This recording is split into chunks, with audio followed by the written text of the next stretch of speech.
The clock ticks forward, but something lingers just behind. Welcome back, Wanderer, to the Storyteller's Garden. I must apologize for my absence last week. I caught that dreadful cold, just like Sophia warned, and it kept me from sharing our tales. But now I'm here, a bit under the weather, yet more determined than ever to guide you through the shadows. Tread carefully. On Tuesdays, the air is heavier, the shadows stretch longer, and the whispers that find you may not be your own. You've stepped into Evelina's midnight murmurs, where reality frays at the edges, where the unseen presses close, and where fate may already be sealed. They say intuition is a warning, an instinct buried deep in your marrow, a flicker in the corner of your eye, a hush in a crowded room, a feeling you can't explain, telling you something is wrong.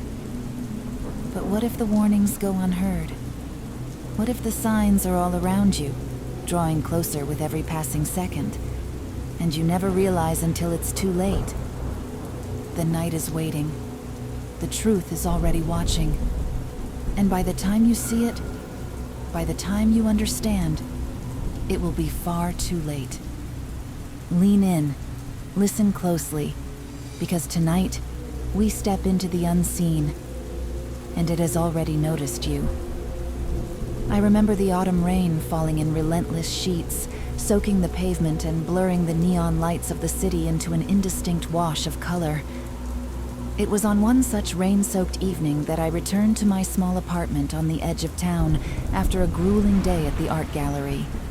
The gallery was filled with the hushed murmurs of patrons, the rustle of pages from old catalogs, and the unspoken tension of secrets too long buried.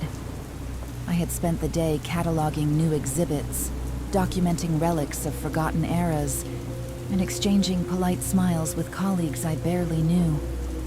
Yet, on that fateful night, an unfamiliar chill clung to me as I pushed open the door to my modest sanctuary.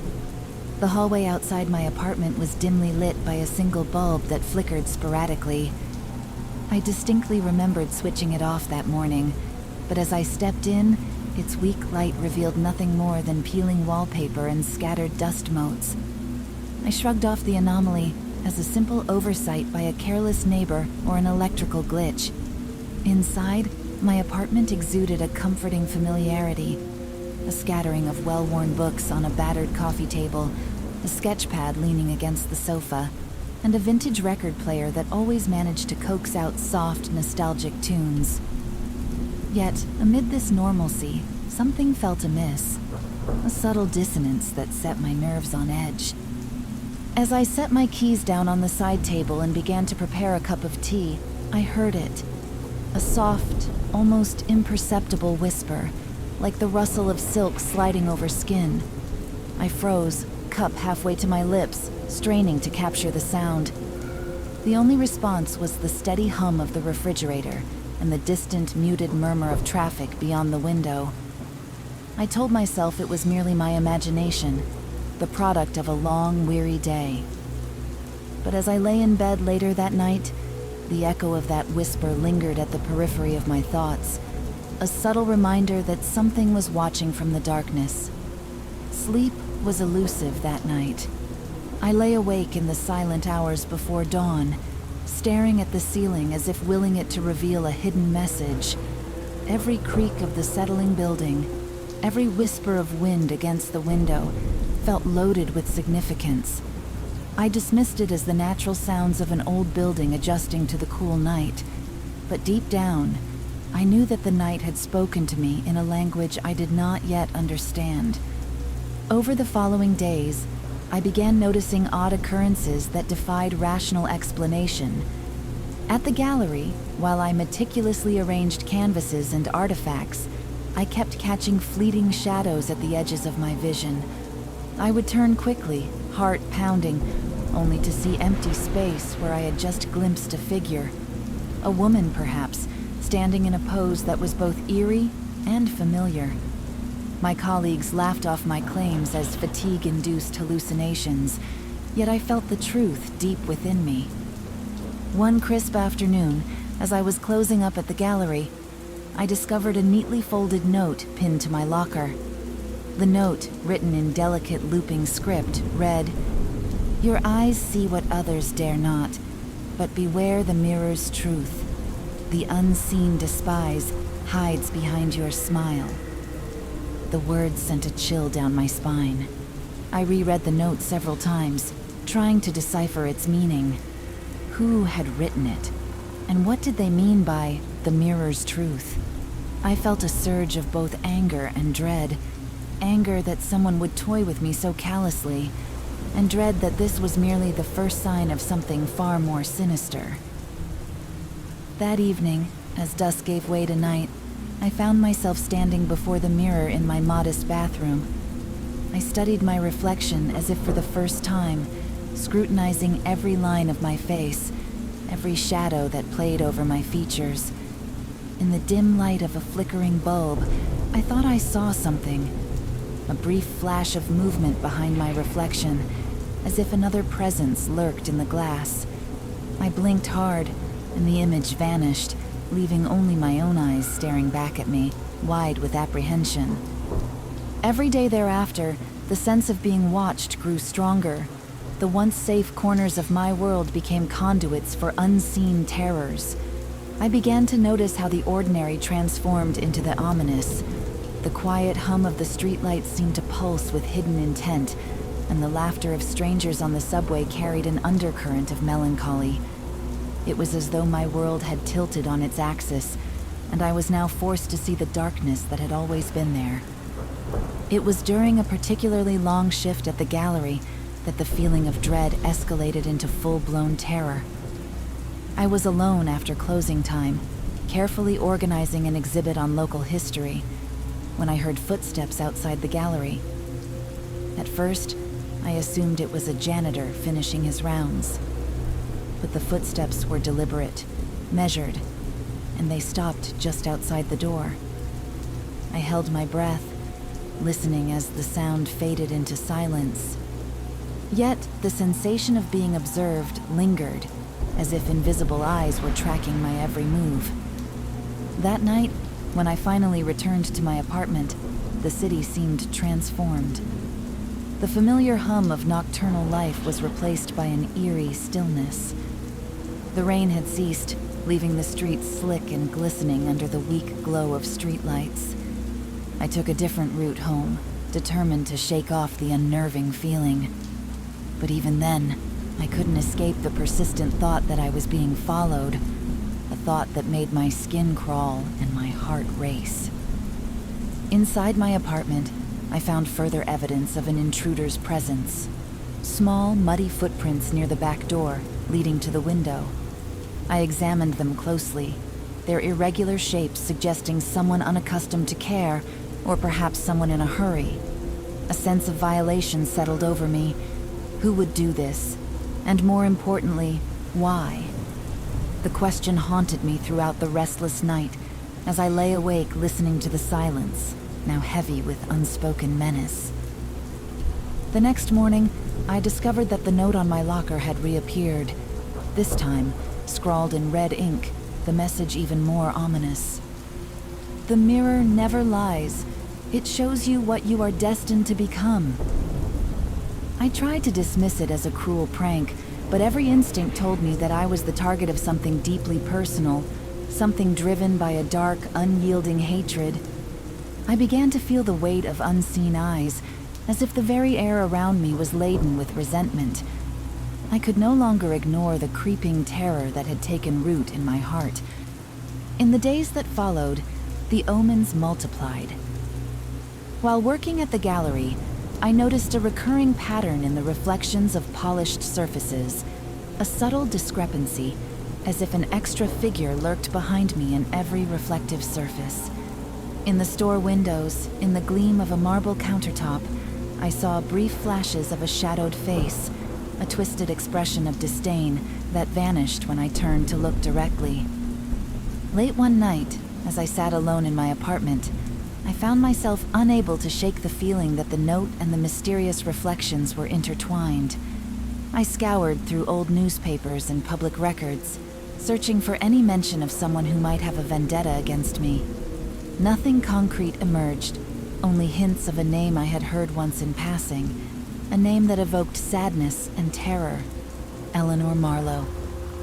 The more I delved into the past, the more I began to suspect that I was unwittingly tied to a legacy of tragedy and retribution. I discovered that Eleanor Marlowe had been a patient at a now-defunct mental institution, rumored to have been abused and left for dead after a series of horrific experiments. Some said that Eleanor had died under mysterious circumstances, her spirit lingering to seek vengeance on those who reminded her of the torment she endured. Could it be that I, somehow, was connected to Eleanor's fate? Was I marked by the past, destined to suffer the same fate as a soul long forgotten? The thought terrified me, and yet I couldn't shake the gnawing suspicion that the signs were all converging on my own life. Every whisper in the dark, every flicker in the mirror, was a harbinger of doom, a warning that my end was near. The inevitable night arrived like a gathering storm. It was a rainy, tempestuous evening, the kind where the wind screamed through the streets and every sound was amplified by the fury of nature. I had stayed late at the gallery once again, lost in the task of cataloging an exhibit on local history, when I received a final chilling message on my pager, a relic from a bygone era that I still carried for sentimental reasons. The message was brief, yet it sent shivers down my spine. Tonight, the mirror will show your fate. My pulse quickened as I hurried home, each step feeling heavier than the last. The city was a blur of waterlogged streets and angry skies. I clutched my coat tightly around me, my eyes darting nervously as I navigated the labyrinth of darkened alleys. Every shadow seemed to twist into a monstrous shape, every gust of wind a harbinger of unseen terror. Arriving at my apartment building, I immediately sensed that something was wrong. The door, which I usually opened with confidence, creaked ominously as I pushed it open. The hallway was dimly lit, the fluorescent lights flickering erratically as if in distress. I glanced around, half expecting to see someone lurking in the corners, but found only the oppressive silence of abandonment. I made my way up the narrow staircase, my heart pounding in anticipation. When I reached my floor, the corridor was dark, lit only by the sporadic glow of emergency lights. My apartment door stood ajar, its lock broken and the frame splintered. A cold dread overtook me as I stepped inside. The apartment was in disarray, furniture toppled, papers strewn across the floor, and the unmistakable scent of something metallic and bitter lingering in the air. I realized with mounting horror that someone had been here, that someone had invaded my sanctuary. My mind raced as I searched for clues. A broken vase, a stray footprint, anything that could explain the intrusion. In the midst of the chaos, I found a final note taped to the mirror in the hallway. It read, "You have seen the signs. Now you will face the truth. I despise what you represent, and soon you will join the forgotten." I felt as if the ground had shifted beneath me. Every uncanny detail, every inexplicable occurrence from the past few weeks converged into a single, terrifying moment of clarity. I was the target of a meticulously orchestrated murder, a fate that had been foreshadowed in whispers and reflections. I backed away from the mirror, my heart pounding like a frantic drum. The darkness around me seemed to close in, and I could almost hear the echo of distant footsteps. With trembling hands, I reached for the locket I had found earlier, the silver pendant containing a faded photograph of a sorrowful young woman. In that moment, I felt an inexplicable kinship with the ghost of Eleanor Marlowe, as if our fates were inextricably linked by an unseen thread of hatred and despair. In the oppressive silence of my ravaged apartment, I steeled myself against the tide of fear. I knew I could not simply wait for my fate to be sealed. I had to confront the darkness head-on, even if it meant risking everything. I gathered a few personal items, a notebook, my old pager and the locket, and crept toward the living room, where the faint sound of movement echoed from the hallway. Every creak of the floorboard was amplified in the heavy silence. I could feel the weight of unseen eyes pressing against my back, as if I were being followed by the ghosts of 100 unspoken regrets. I reached the doorway leading to the corridor, and as I peered out, I caught sight of a figure emerging from the shadows. A tall, gaunt silhouette with a hood obscuring its face. The figure moved with deliberate slowness, almost as if savoring every second of my mounting terror. I took a step back, heart hammering in my chest, as the figure halted at the threshold. For a moment, the only sound was my own ragged breathing. Then, in a voice as cold and emotionless as winter's bite, the figure spoke. "You have meddled with forces beyond your understanding." My throat constricted as I tried to speak, but no words came. I fumbled for my phone, desperate to dial for help, only to find that the battery had long since died. Another cruel twist of fate.